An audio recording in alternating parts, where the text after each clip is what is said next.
हम में कोई ताजर है, कोई सहाफ़ी है, कोई स्कूल का उस्ताद है, या कोई मुआशरे में किसी किस्म के ओहदे पर है, तो वो ख़ुद को पहले हुज़ूर पाक का उम्मती, हुज़ूर का मुहाफ़िज़ समझे, बाद में अपनी कोई और निस्बत रखे।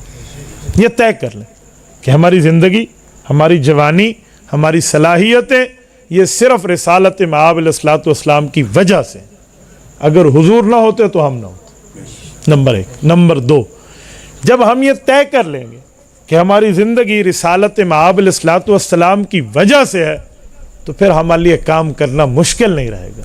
मेरे भाई इसकी डबलिंग ख़त्म फरमाए, एक आवाज़ हो, तवज्जो। जब हम ये कर लेंगे फिर हमारे लिए अगला काम करना मुश्किल नहीं रहेगा। मुश्किल तब होता है जिस वक्त हम तय नहीं करते। एक चीज़ हम तय कर लेना तो खुदा की कसम मुश्किल नहीं है।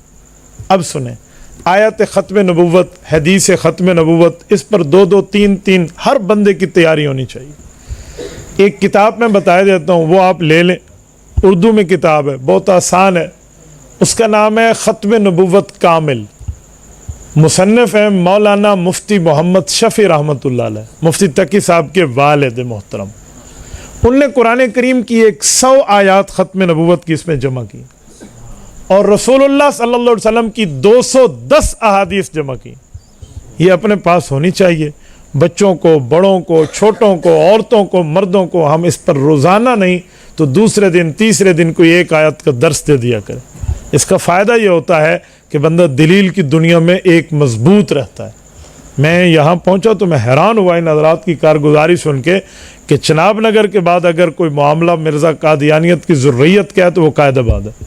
आप इतने सेंसिटिव एरिया में बैठे हैं, तो आपके रोज़ाना घर में इस बुनियाद पर तज़किरे होने चाहिए।